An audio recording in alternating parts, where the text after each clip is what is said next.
Alright, everybody, here is Damien Georgiev, the producer of the Break It Down show, coming straight from North Macedonia, that's in Europe. As you know, we passed 1,000 episodes, and now on the podcast side, we are almost at 1,000, so I really want to thank you all for listening and supporting this show. Go to the website, breakitdownshow.com, and you can find the PayPal link, you can donate us, you can subscribe on any platform, and you can watch us also on YouTube. You can watch the live streams. We also have some short video segments from our shows, so make sure you check that out. We have new t-shirts. You can find them on the website. That's another way to support the show, so you already know the deal. As part of the Save the Brave supporting comedy shows, today's guest is Karith Foster. She's a stand-up comedian, she's speaker, television and radio host, and she's so funny. She's not messing around. She worked in the early production of the ABC show The View. She's now the host of the Talkback TV show, and she's a recognized public speaker. She speaks about diversity, leadership, women, and motivation. Also, the amazing Matt Balaker joins Pete today, and trust me, we have a great show. You don't want to miss it. And also, don't forget, go to savethebrave.org. Make sure you make a small donation. And without further ado, here's Karith Foster. Enjoy. Lions Rock Productions. This is Jay This Moore. is Greg Proops. This is Jordan Harbinger. This is Dexter from The Offspring. This is Nathan This is East. Sebastian Younger. This is Rick This Marotta. is Stuart Copeland. This is Mick Gillette. This is Andy Summers. Hey, this is Skunk Baxter. This is Gabby Reese. This is Rob Bell. Hey, this is John Leon Guerrero. Hey, and this is Pete A. Turner. This is Karith Foster, and you're watching Break It Down. And now, the Break It Down Show with John Leon Guerrero and Pete A. Turner. Yes, the Break It Down show. Doing one of our very favorite things to do is these Save the Brave supporting comedy shows. Karith is a comedian, and that means that I now hand the mic over to Matt Balaker as we try to figure out what's going on this Friday. I'm drinking beers, and that's why I called Matt Mike. No problem, Paul. I appreciate it. Right. I'm excited. I think this is the first time we've had a godmother of a nephew of mine on the show, so that alone is reason to celebrate. But I could not be more excited to have our next guest. She's a humorist, a comedian, a lecturer, pretty much a 21st century Renaissance woman, a purveyor of joy, happiness, and smiles. The wonderful and talented Karith Foster is with us today. Thank you guys for having me. What a treat. With you, there's so much to cover, and we only have like an hour or so. But I actually never really heard the story, Karith, of how you got involved in stand-up in the first place. Do you mind sharing that? Oh my gosh, yeah. So I call myself a recovered journalist, right? Because that's what I got my degree in. And I went to this really tiny women's college in Columbia, Missouri. I worked for a small ABC affiliate called KMIZ. And guess who one of my coworkers was? Who? Savannah Guthrie of the Today Show. Isn't that crazy? So we go way back. So I thought, you know what? I'll graduate from my little small school, Stevens College, the second oldest women's college in the country, and I'll go to Mizzou, University of Missouri, where the J School is. But then one of my best friends was working for the Barbara Walters Specials and says, hey, Karith, you got to come to New York City. Barbara's starting this new show, and they're looking for people. And I'm like, no, I'm terrified of New York. Don't think so. But she's like, you have to do this. I think she actually went and bought me the plane ticket. Wow. So I hop on a plane, literally 24 hours later. I interview. I get a call 2 weeks later saying I got the job. 2 weeks later, I find myself on the road to New York City to work for what was then to become The View. It didn't even have a name at the time. So I'm at The View, and the first year was it was ridiculous because it was a brand new startup show. Nobody knew what we were doing. And it was 14, 16-hour days. And I didn't have an outlet for creativity. I had a radio show in college. I didn't have anything going on. And I felt like my soul was dying. And I jokingly, when I lecture, I tell people about going for your dreams and when you know something's a good fit or not.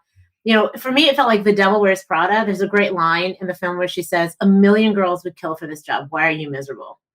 Yeah. Why were you miserable? Right. And I was miserable because I wasn't expressing myself like I wanted to. And there are no accidents. I'm in the bathroom. Well, we shared a studio space with all my children, the now kind of defunct soap opera. And this girl stops me before I leave. And she's like, hey, can you watch me do my set? And I'm like, you're what? I'm like, if anybody stops you in a New York City bathroom and asks you to watch them do something, you run. Don't stick Good around advice. What they're talking about. But she proceeded to do like 6-7 minutes of stand-up comedy. I'm like, how did you learn to do that? Because I always loved it. I used to drag my friends to comedy shows in colleges, but never in a million years was it something that I was going to do. I was not the class clown. I was kind of a goody two-shoes, a little prissy.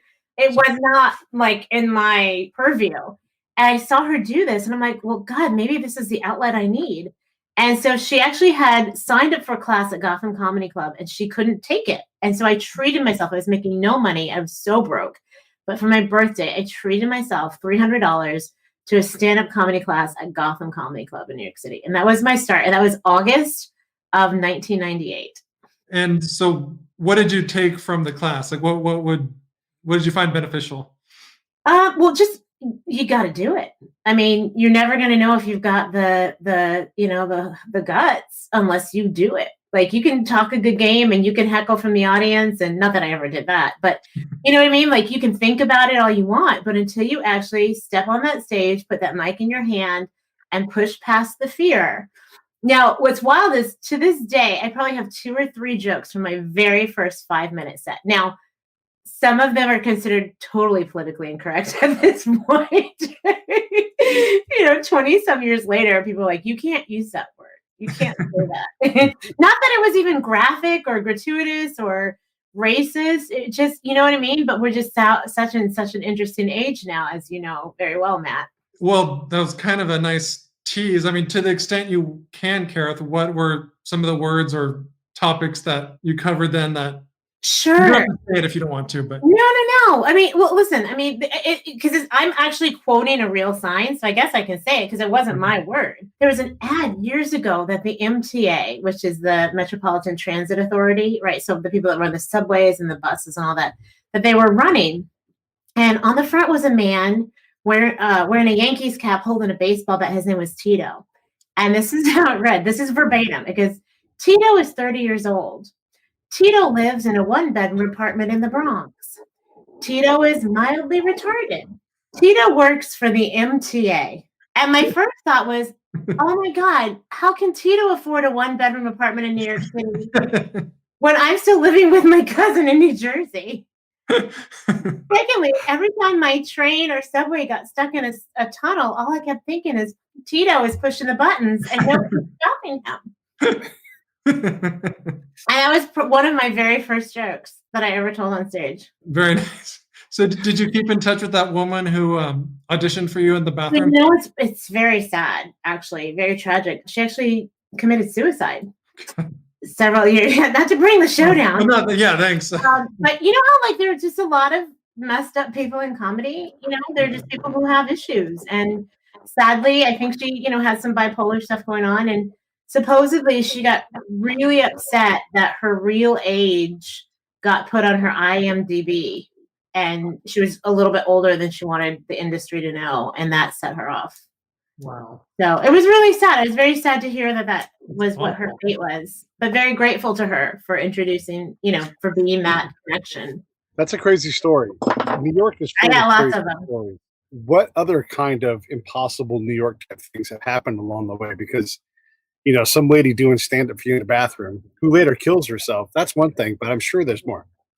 Oh God, there's so many. You know what? I will tell you a great story about stand-up and just the joys that it can bring. Because doing stand-up, there are times when you're at an open mic and you're paying your dues, and there's, it's 1:00 in the morning. There's 2 people in the audience from Bulgaria who barely speak English, and you're trying to make them laugh, and you're like, why am I doing this?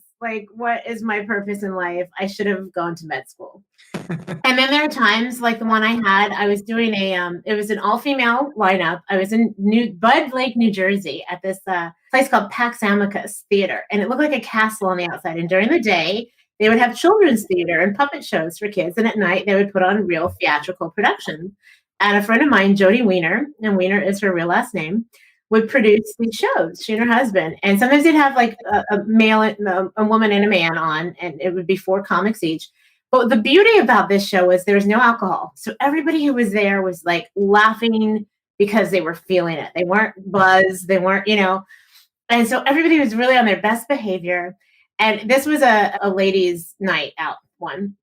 And the show was just on fire. It was me, Maureen Langan, Sherry Davy, and Leanne Lord. And afterwards, people were coming up to us like, "Oh, that was so great! You guys were so funny." And the stuff that you like to hear. Like that's part of our payment as comics because we're not making $1 million a show.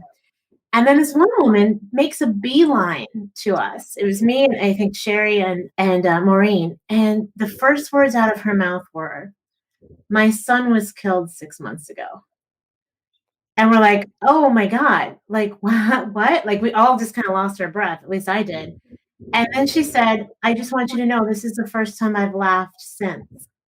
Whoa. And I still get goosebumps and tear up a little bit when I share that story because like that right there, like that's the payment for all the open mics and for getting screwed by a booker who's supposed to give you 500. And he's like, "Oh, I only have 375. And like that's the validation of like, I'm doing what I'm supposed to be doing. And I have this gift that I can give to other people who've had horrible, tragic, awful things happen. And for 90 minutes, I can give them a reprieve of that pain." You have 90 minutes? Wow, that's impressive. Yeah. I do now. I don't know if I did back then, but you should never have to go longer than 90 minutes.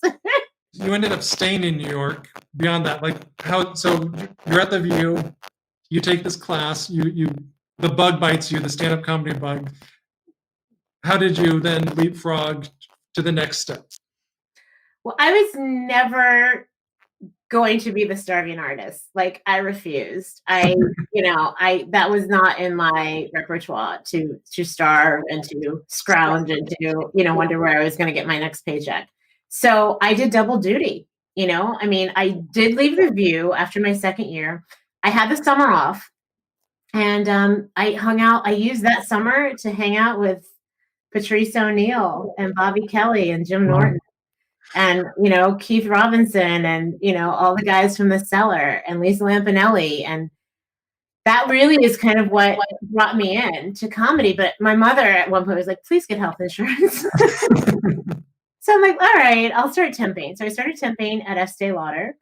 And within about a year, I got brought on full time to work there. And I got to tell you that I feel so fortunate and so blessed. Like, everybody there knew what I was doing at night. They came to my shows. They supported me. I had bosses who would let me leave at lunch and go and host stuff at Sirius XM and have an extended lunch because I also busted my hump at work. So, it wasn't like I was just taking advantage, but they all supported me. And even when I was offered a chance to climb the corporate ladder, and I turned it down because I knew that wasn't what my heart wanted. I'm not a 9-to-5 person. I'll work 80 hours a week for something I love, and I do now in my own business. But they understood. They understood. So I worked full time. I did not sleep. I think I slept 3 to 4 hours a night because I would finish my day, at 5 o'clock and race home. I kept a car in the city like a crazy person, and then I'd hop in the car and drive to Pennsylvania,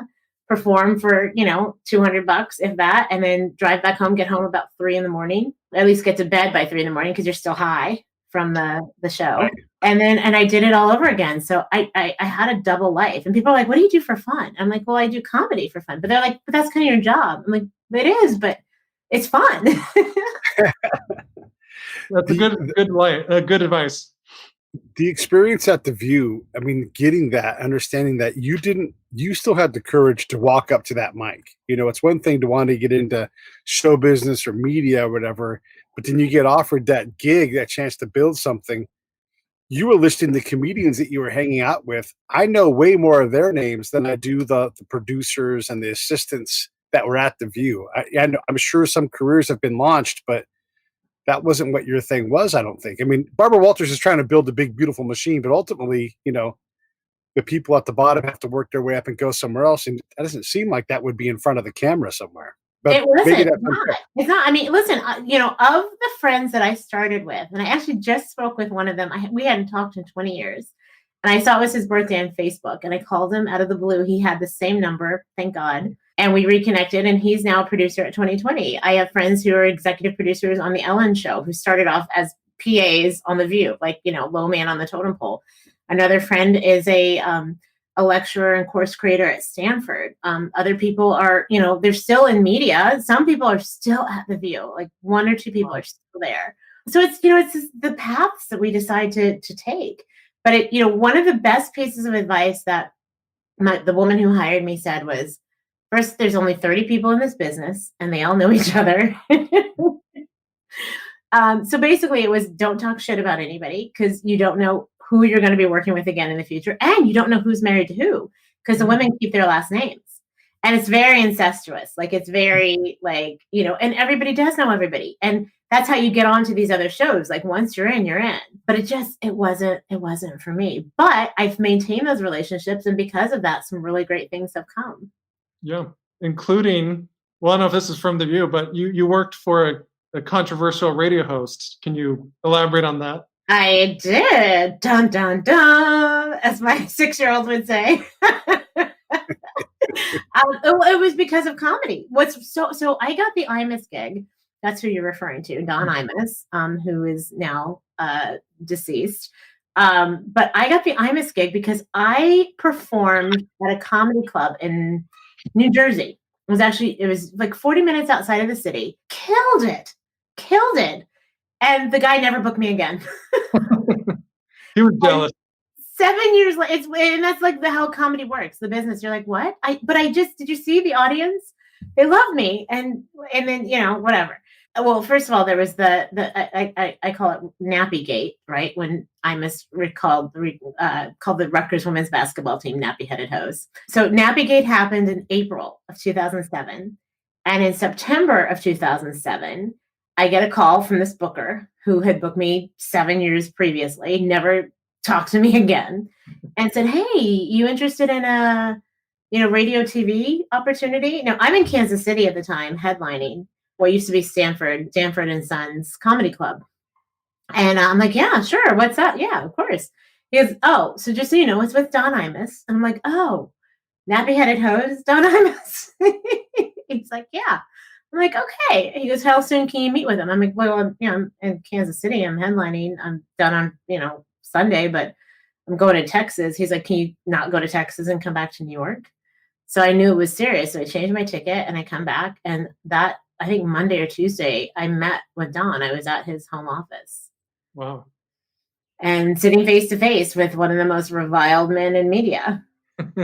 But you know what? And I shared this. Well, I didn't share this in my TEDx talk, but I did share it in my book. Like, as a comic, knowing that when you're trying to be funny, when you're trying to riff and say something off the cuff, like if you really go back and watch the tape or listen to the tape, those weren't his words. I mean, yes, they came out of his mouth, but he was parroting his producer, Bernie McGurk, who's, also not a bad dude. They were trying to be funny, right? The only problem is it was just a really poor choice of words. It thrust a group of young women who did not ask to be put in the spotlight into a spotlight. And it was really derogatory comments that I don't think either of them knew the weight of.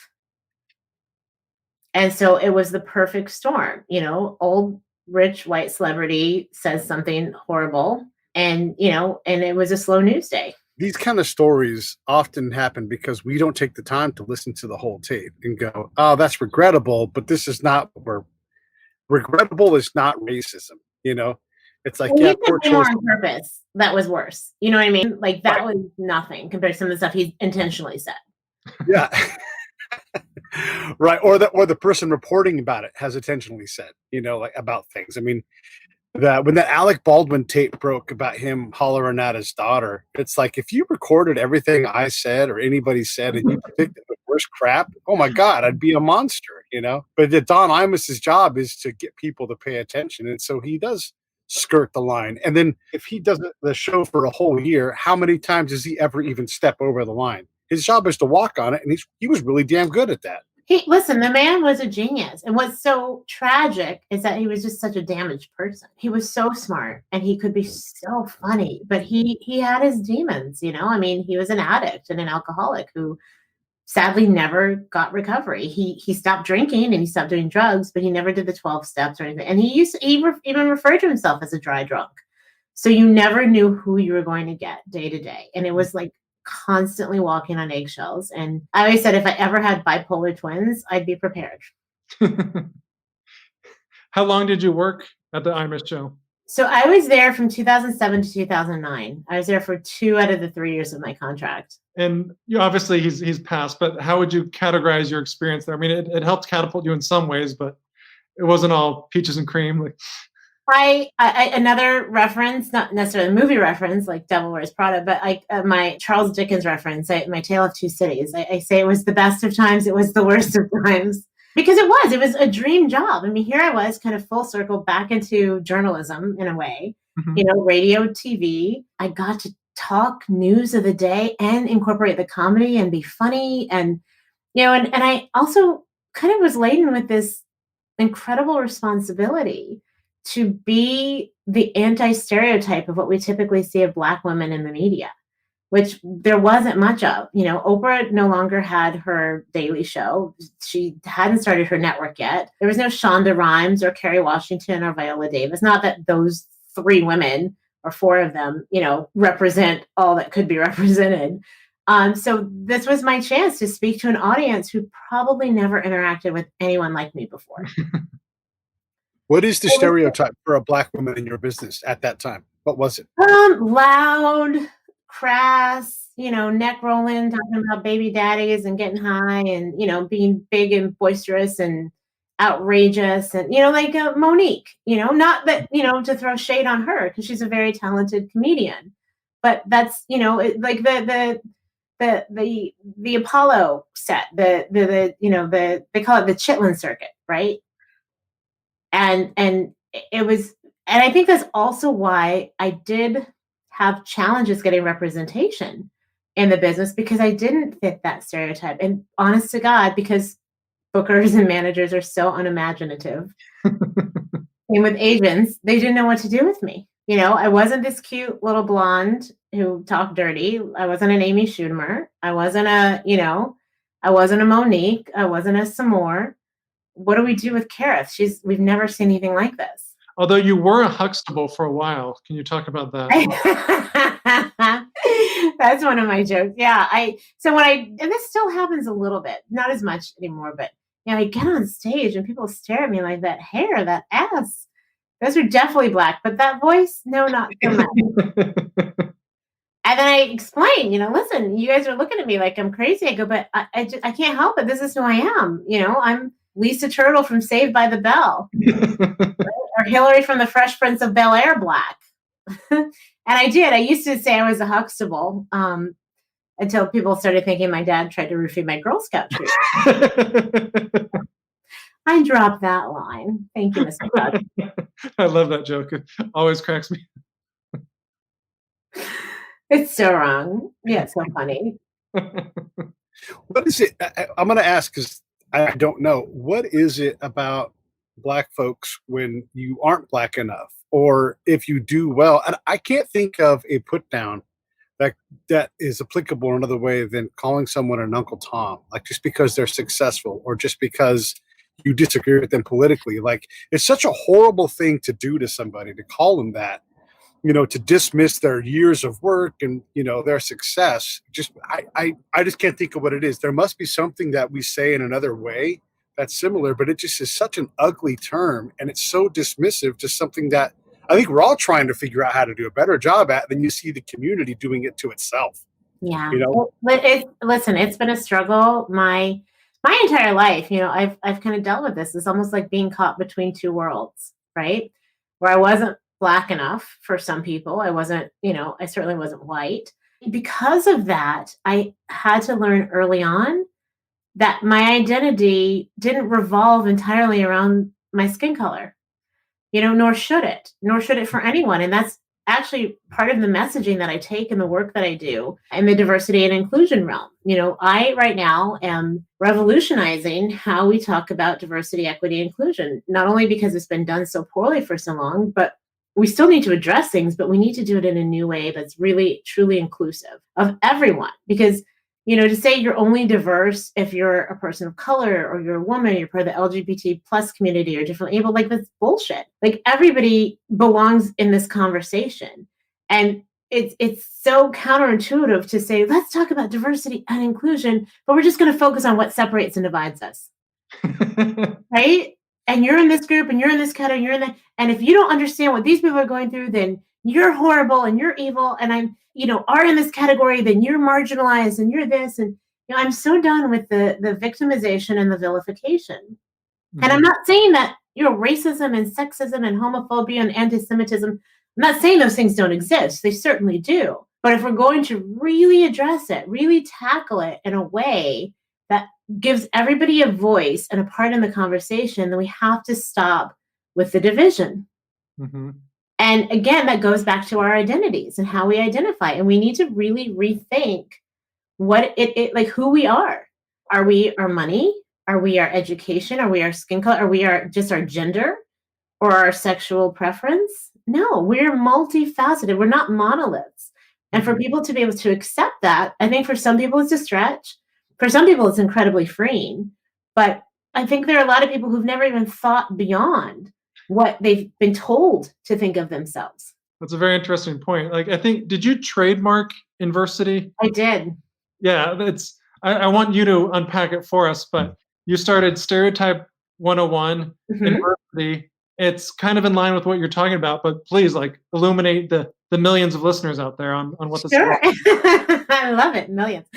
So yeah, the idea for me was to, even the word diversity, right? You look at the word, the root of it is divide and division. And we're never going to get to where we want to be if that's where we keep focusing. It's like the law of attraction, right? What you put your energy and attention toward, you get more of. Mm-hmm. So let's stop focusing on what separates and divides us, and let's focus to what I call inversity, which is, what do we have in common? How can we be truly inclusive of one another? But most importantly, and this is really the most critical aspect, is how can we be introspective? Meaning understanding your value, your worth, your connection to humanity. Because when you can see those things in yourself, that's when you can then see them in someone else. And I think that's really the key to kind of flipping the switch on all of this, because so many people are unhappy. They don't treat themselves well. They don't understand their own value. So how could you possibly expect them to see it in somebody else, or treat someone else well, or be respectful of someone else? So while we've been trying to work from the outside in for all of these years, these decades, right? Let's work from the inside out. And then how we treat ourselves will be reflected in the world around us. It's a great point. Beautiful. And it's one of the things I like to say about diversity. One, it's not just Black people and white people. It's a lot of things. Like, if you're going to have a diverse workplace, I should see a veteran, because I'm a veteran. You should see veterans. You should see young people and old people, companies that don't hire anybody who's over 50. All of these different elements. And the other thing is the antonym of diversity is unity. So you don't get to have both of those things working together. So we have COVID, which we're struggling with because we are a diverse country. Right. And we point to Finland or New Zealand, and they're like, look how good they've done. But they're much more unified. They're a homogenous. They are. Absolutely. Absolutely. No question. Same with Australia. And I think you actually just, Pete, made a really brilliant point. Diversity, and that's why I like INversity so much better, because diversity is so broad, right? I mean, you're talking about people's ages and their politics and their religions and their this, and it's, there's also diversity of thought, which needs to be part of it. Because I know, man. You about to cut me off? Not on college campuses, young lady. This is our world. I know. Yeah. So, and that's what kills me, is that that's being shut down right now and trampled on. It's like, how are you going to grow as a person and a human being if you're not open to having other ideas put on your plate and table? It doesn't mean you have to accept them, but just to take them in and let them marinate and either be strengthened in your convictions or, maybe be introduced to something new. It's this whole, again, back to the diversity idea. We want diversity, but you damn well better think like I think. Otherwise, your values, I'm going to devalue you, And so we go back to this prejudicial loop. Remember when prejudice and stereotyping was a bad thing to do to people, and now I can be assigned values and a policy position based upon how I appear to somebody. It's just the craziest. It's the best way to piss everybody off. That's really what that is. I don't think you're wrong. Karith was Let's the go back to comedy, Matt. Ask some comedy questions so we can talk about diversity for a minute. okay. Obviously, we met in LA, so I'd like to get your take, Karith, on the scene. You were in New York for years, then LA, and you've traveled the country. How would you compare and contrast the coasts and the flyover states? Oh, wow. I mean, I've been really blessed to have done comedy from Washington State to Washington, D.C. Mhm. And, I mean, the number one rule in comedy, well, I guess first off is be funny, right? But truly, it's know your audience. And I don't think you're going to really know your audience unless you are in front of them and you have traveled the whole country. And there is a different vibe on the coast, without question. What was really fascinating for me was, coming to LA from New York. I mean, I started comedy in New York, and thank God I did, because I probably would have been too chicken to have started anywhere else and then migrated to New York. Like, ignorance is bliss, right? I had no idea who I was hanging out with. I mean, I knew I was hanging out with them, but I didn't know Patrice was. I mean, I did, but I didn't, and then I was his co-host on the Black Phillip show, which is so funny because I get people who are just discovering him. There's a lot of teenagers and like college kids, and they're like, Patrice was amazing and I loved you. And, and they'll leave these like random comments on my website. But there's just different energies in different parts of the country. And I certainly have jokes that I modify based on where I am in the country, whether it's in the South, the North, or East or West. And I feel like, because I've traveled the country and done comedy in so many places and for so long, I should have an honorary psychology, sociology, and anthropology degree. But I think that's also really what, gives me that extra boost with the work that I do, with the diversity stuff, as far as having these conversations and knowing how to have them. I mean, you have to know your audience and how to talk to people. And that with comedy, you have to know how to get people on your side within seconds. Otherwise, you are in for a shit time on stage. Absolutely. So I'm just adjusting my lighting here as we go. For those few out there who haven't seen Can We Take a Joke? It's a documentary starring Karith Foster. Came out in 2015, I believe, where free speech is the issue, but also on free speech specifically on college campuses. And I've been really impressed with not only what you did on the documentary, but what you've done from it or since then. Please let us know kind of how you took that and springboarded to some of the cool stuff you're doing now.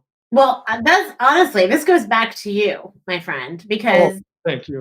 No, really, truly. If you and I hadn't met, and we met through an ex-boyfriend of mine, did you know that he was my ex? I did after I knew you for like 3 years. You didn't know that beforehand? It took a while. Although when you came, I thought, I'll be quick. I thought you just wanted to like watch the show. Just kind of like get an idea of this Red Rock show I used to host. And this guy, Steve, who's very mild-mannered, really smart, super nerdy. I like him a lot, but just kind of, a bit of an odd duck in a good way. Yeah. He's just like, she is a big deal, and like was so serious about it. And I was like, okay, he's never acted like this before. So I brought you up and you were fantastic. So that was. Wow. Oh my God. That's so funny. I didn't know he said that about me. Yeah, that's another story for off camera.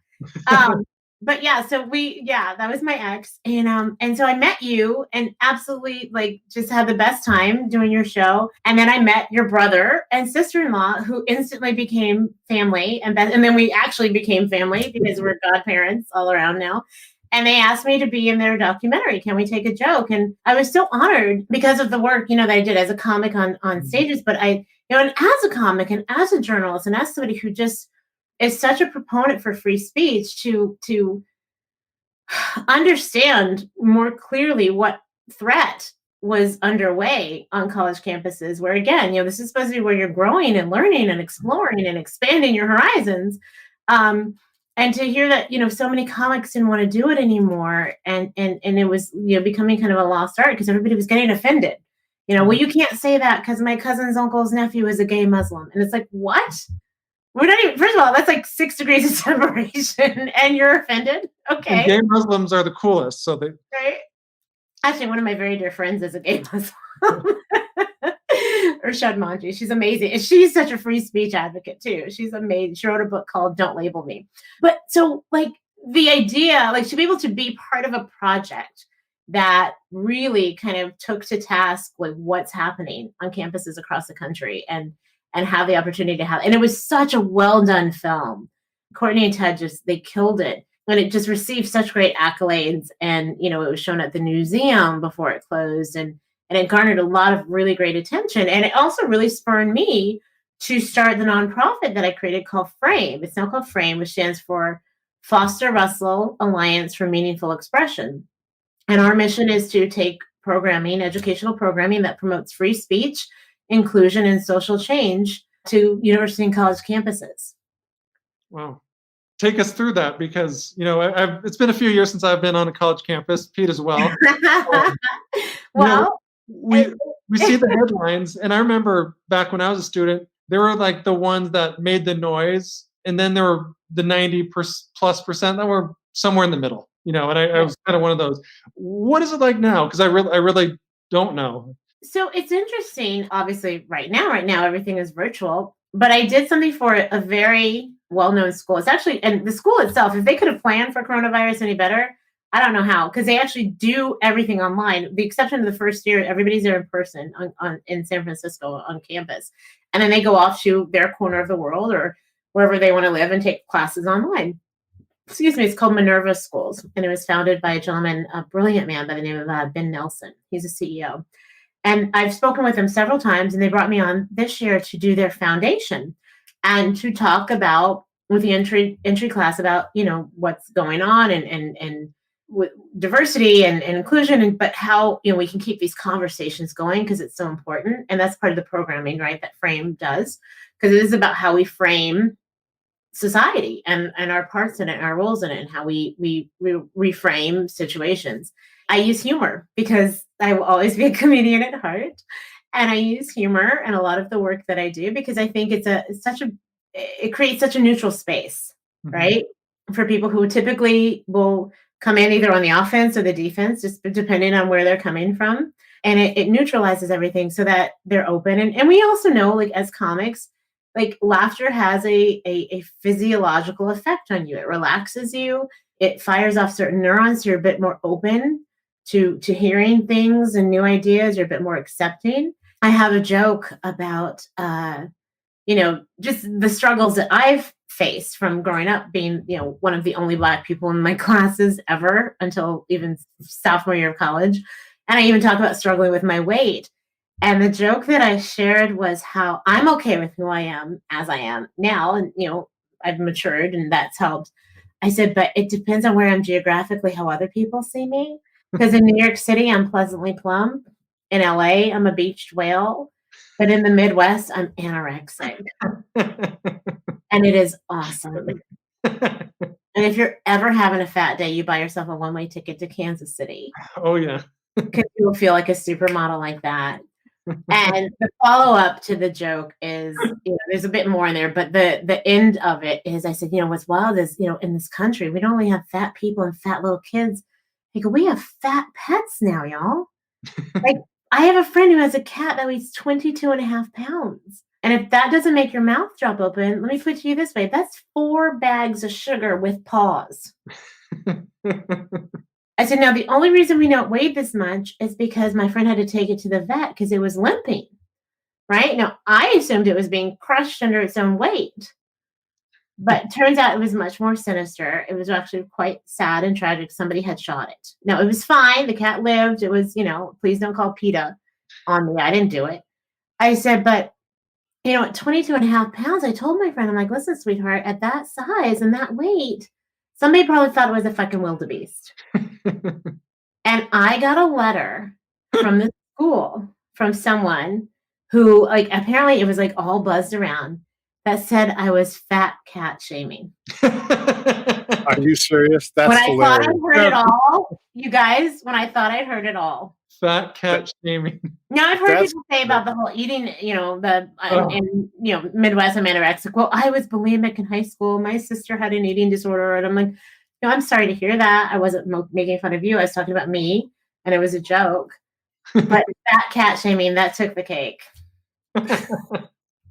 But then in that same day, about 3 hours later, I received, and it's a very international school, I received an email from a gentleman who will remain anonymous from Pakistan who said, I want to thank you. He goes, I don't know if you've heard that, people have been buzzing about what you said and this, because I guess it became like this deal with them.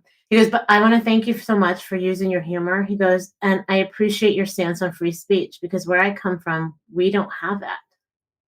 Yep. They legit don't have it. Like, we want to get, our panties There's in no a ball. hyperbole with what he's saying. No, Yeah. there was no hyperbole. Like, he meant it. And so it was almost like, do you here in America really even understand like what we have that you're willing to put at risk because you've gotten offended because you either didn't get a joke or you didn't agree with it? But you're still giving and letting somebody have the ability and the right to say that.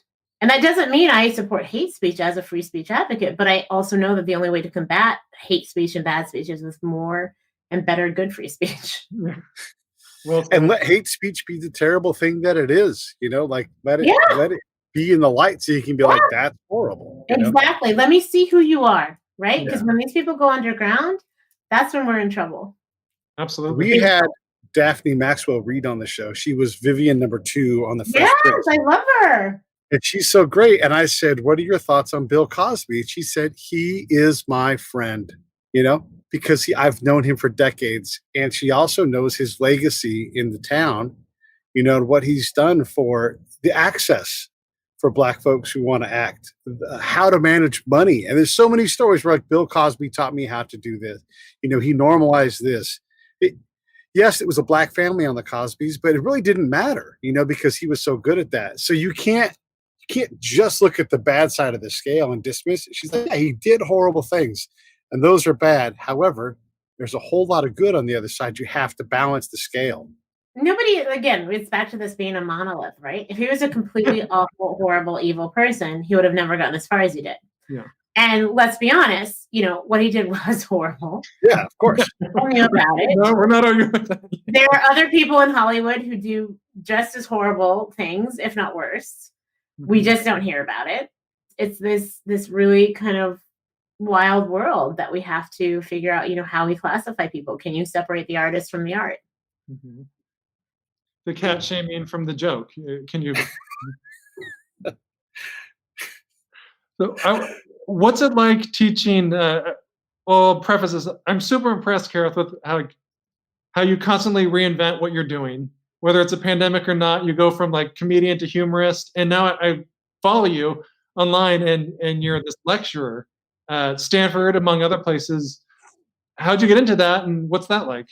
It's awesome. I love it. And it's, what's so cool is that everything that I've done, Matt, from the very beginning, even from the journalism degree, right? It's all just kind of snowballed and accumulated. And trust me, there were times when I was working that 9-to-5 office job and I'm like, why am I here, God? What is going on? Why am I in HR? This is not my life's purpose. And now I speak to corporations because you know what I mean? And I have that background. So I know what they need and I know how to talk to them. So it's one of those, everything for a reason, right? And it's all of the pieces have kind of come together and it's a beautiful thing. And the reason I lecture at Stanford is, again, going back to the view. My friend who I stayed in touch with created this course called Reputation Management for the Graduate School of Business. And offline. She thought, well, why don't you come in and talk about, having to save Don Imus's reputation and then ultimately having to save your own. And I did. And I thought it was just a one-off thing. But every year I got voted favorite speaker. And so I've been back like 8 years in a row. Wow. And because of my success with that, and one of the other people who was, part of that in that faculty, that person became the head of the Knight Hennessy Scholars Program, which is Stanford's equivalent of the Rhodes Scholars. And they brought me in to be a luminary and to have office hours and be a lecturer it actually happened in January of last year. So thank God it happened before, COVID hit. But so it's, and another thing I'll be, I'm just open, I'm really open to the universe and now to where I'm being led and I'm using my intuition. I'm using my skills and I'm following my passion. And my passion really is, and it's always been the same. It's never diverted. My passion is to bring people together. Mm-hmm. And while it was just, comedy, it was through laughter, right? Now it's through, we are so divided. We've got such polarization happening in this country.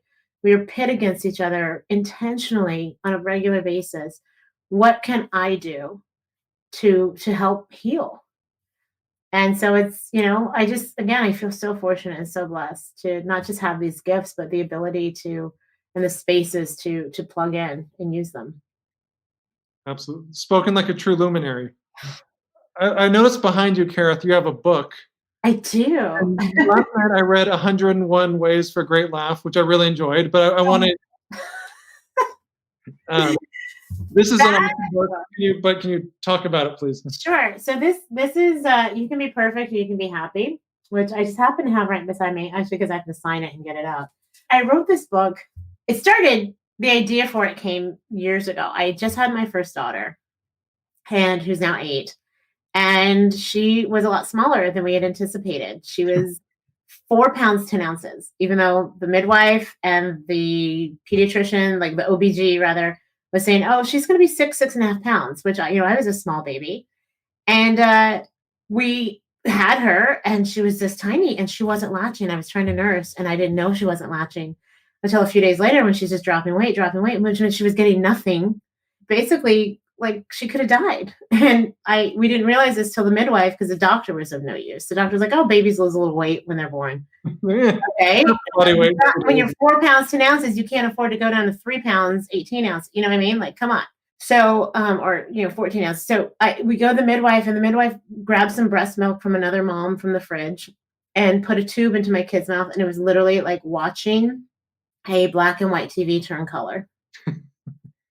And it was like, oh my God, my kid was dying. And I beat myself up like nobody's business. And anybody who's a parent, man or woman, I don't care who you are, like, it's that like the meme, you've got one job. And that one job is to keep this person alive, at least till 18. Yeah, then they're on their own. But yeah. You're good. I did what I could for you. And so, in the midst of just beating myself up terribly, one of my best friends who shares a birthday with me came up to visit, and she said, look, Karith, here's the thing. You can be happy or you can be perfect. I choose happy. And while the heavens should have opened up and a chorus of angels should have sung, it was just like, oh, what a nice thing for my friend to say to make me feel better. But that stayed in my head, and I flipped it around a little bit to you can be perfect, you can be happy. But I thought about it more and more. Like, yeah, you can be perfect or you can be happy. And then I realized how much of my life I'd spent trying to be perfect, right? The perfect friend, the perfect daughter, the perfect student, the perfect employee, the perfect comic, like all this stuff, all this time, all this energy. And to what avail? What was that actually costing me? And it was costing me time. It was costing me energy. It was costing me money in some circumstances. And it was costing me joy and happiness. And that was a really big wake-up call for me, because I'm like, if I'm doing this, then there's got to be a bunch of other people doing this too. And so that's why I was like, I got to get this book out. And the tenets of the book are, getting back to the basics. And I've created several speaking programs around it and a coaching program. One of the speaking programs is, the gift of gist, get your shit together, GYST. Sometimes people just need to hear that, right? Or you're in that boat, like, I just got to get my shit together. And while I'm not the expert or claim to be, or a therapist or anything like that, but having experienced it, I do feel like I can speak from that place. And as somebody who's constantly, working on herself and improving and has had some modicum of success, I feel like I can share. Thank you for sharing it. Thank you. Do you think you're a good mom now? Or are you still pretty hard on yourself? I think, especially the people who are like, I don't know if I'm doing this right. They're usually the ones who are doing it pretty good. It's the people who are like, I got this down. Mom thing is so easy. I don't have to. No, honey, no. You need to read the room and do a self-check. How old are your kids? They're 8 and 6. Oh my gosh. Let me tell you something. You are not a real parent until you have accidentally killed one of your children's pets. Okay? I don't care how many cesareans you had, how many hours of labor you were in. You do not know the pain of parenthood till that gerbil is fixed up, stiff as a board, and you're doing CPR chest compressions, contemplating mouth to snout. Okay. Mhm. Well, let me just tell you, it gets worse because you don't control how your kid is, who your kid is, and there'll be these things that are in chapter 920 in the parent book, and you're like, but my book goes to chapter 4. Uh-huh. You know, it's like, what on earth is this nonsense that I'm supposed to know how to deal with? You know, and there's literally like, you have to breathe through it, you have to drink and go for a walk with your significant other, and then come to this conclusion: there is no good answer. We're just going to have to pick something and do that. Listen, you know what? I mean, our theory is they're going to be in therapy for something. You know, at this point, they're going to be in therapy for something. And, you know, let it be for us being, you know, too parenty or too strict or too, you know, but it's funny because so Matt knows my husband. My husband's Australian, which means he has no filter whatsoever. He's as Australian as they come. And I'm a comedian. So these poor kids, I mean, they're funny as hell. They're really funny. They have a great sense of humor. The other day I was, so we're homeschooling, like we're officially homeschooling. I think the line is it takes a village to raise a child. It takes a winery to homeschool one. Yes, it does. And we were like wrapping up with the day and the kids were like, hey, can we watch a little TV? I'm like, sure, go ahead, whatever. And I'm cooking dinner. And I hear the older one, the 8-year-old, say to the 6-year-old, hey, sissy, let's watch something with famous people. And the little one goes, yeah, rich and famous people. And the older one goes, sissy, everybody who's on TV is rich and famous. And I'm like, hey guys, you know, mommy's on TV. And I've been on TV probably more than I watched it this year. And I go, am I famous? You know, I'm on TV. And then my older daughter goes, are you on Muppets Now? Ooh. I'm like, no. I go, no, I'm not. She goes, then I'm sorry. I'm like, okay, I will remember this. And it's, the horrible thing is you can't ground anybody right now anyway. Because we're all grounded. Yeah. We're all grounded. I love when I hear like these great stories about these moms. Like I think Miranda Lambert was one recently where like the kids at school away from mom, you know, and the teacher's like, tell us what your mom's favorite hobby is. You know, it's Miranda Lambert or, you know, whoever it is, someone super famous, like doing the laundry. That's her hobby. It cracks me up. It's so funny. Feeding the cat, you know. They're so funny. Yeah. So have you had any parents, I guess, when they're in school or teachers reprimand them for their free speech advocacy? Their Australianness. Well, so they were in Montessori school. And then when everything happened last year, they weren't.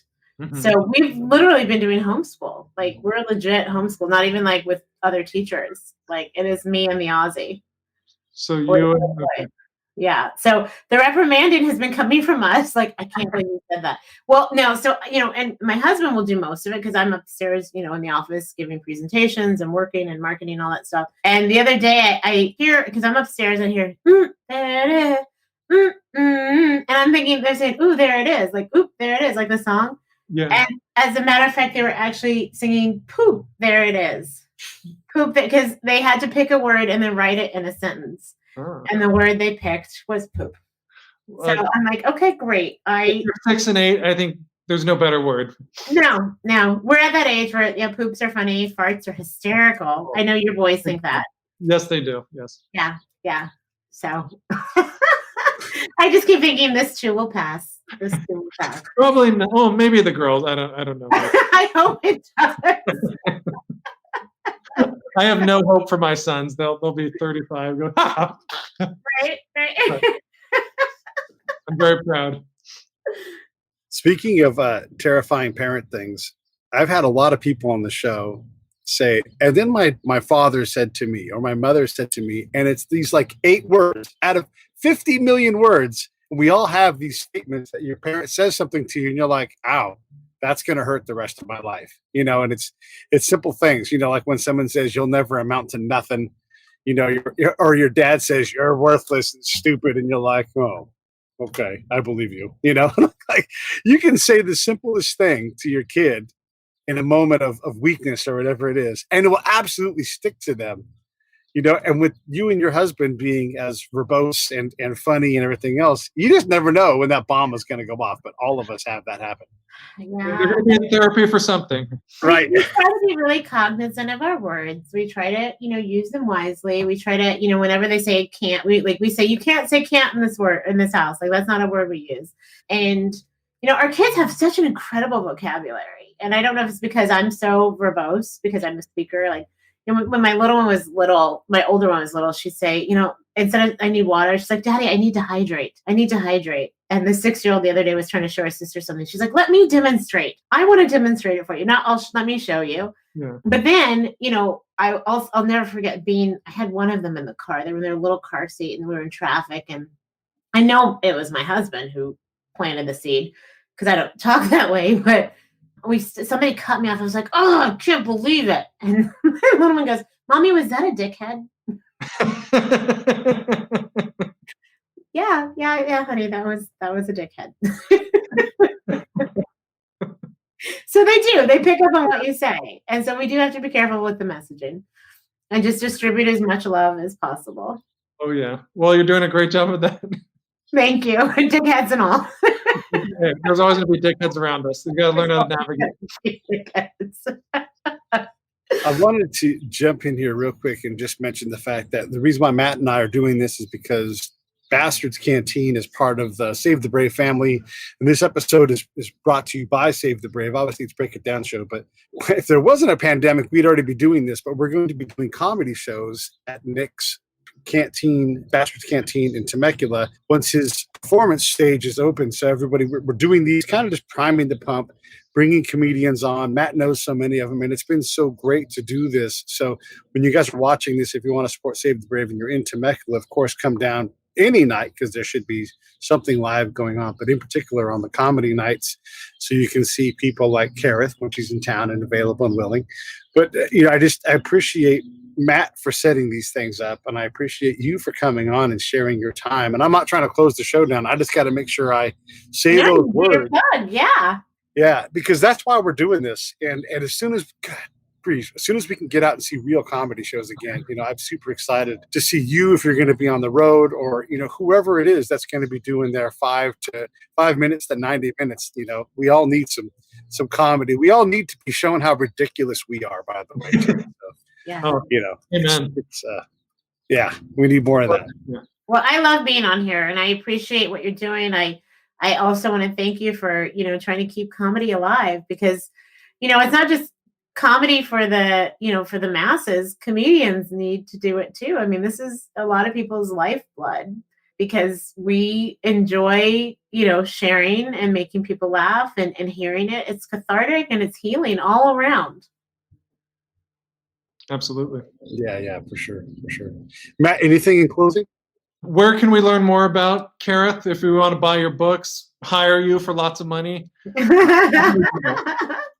So my website, I very fortunately received the name from my parents of Karith. There are not too many other Kariths out there, and karith.com is my website. My email is actually karith@karith.com.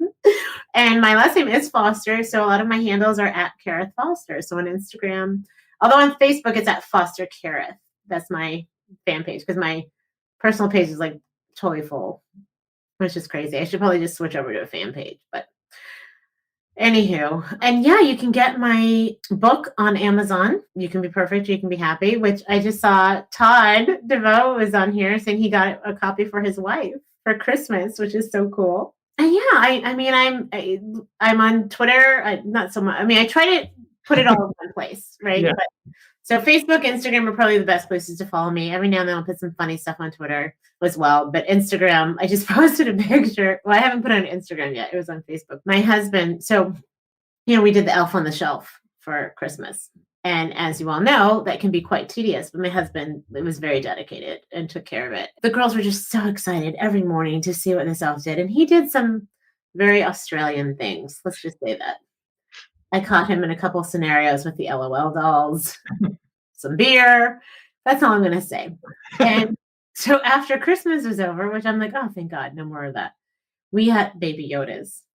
And these baby Yodas, he's like, let's do some Jedi stuff with them. So these baby Yodas have been doing things like, well, my older one notices patterns. She's very smart. So the first thing they were doing was eating some pirate booty on the sofa. That's good stuff. And she's like, oh, snack. And then they had water guns, spray bottles pointed at each other the next day. And she's like, attack, and which is on my mug, snack, attack. And then the last one is protect. Well, my husband forgot to set up protect. He's yelling at me going, Karith, she's coming, she's coming. And so I'm like, oh my God. And I had like 90 seconds. So I grabbed some tape and I'm in the kitchen. I grab tape and I grab a knife from the silverware drawer and I taped this knife around Baby Yoda's hand. And what was supposed to be super adorable looks like Chucky. Like, it looks like he'd been on a murderous rampage the night before. And my kid goes, Mom, come quick, Baby Yoda's got a knife. And it's not even a butter knife. So again, they'll be in therapy for something. Yeah. Give us something to talk about. Yeah. I don't want to take any more of you guys' time. It's the weekend. I've already had a couple of beers myself, so I've started. Yeah, I want to give you guys a chance to do that. Everybody should definitely go support Karith on her social media sites or go to her website, as she said, karith.com, or get the book. I'm flashing these things through. If you're on the podcast side, look in the show notes. That stuff will be in there. And just in general, thank you so much. And also a shout out to Todd and EM Weekly. I know you guys did a podcast over there, so definitely go check out what Todd does, because emergency management matters, and he will help you get better at it, whether you're a professional or a citizen who's like, I'm prepared. You're like, you are not prepared. So everybody can learn from Todd's work. Thank you so much, Todd. I'm going to be good here. Anything you all want to say in closing? I'm going to leave it to you, and then we're going to sign off. I'm good. I just want to say thank you again. It's good to see you both. You Hope too. to see you in real life very soon. Yeah, please. Yeah.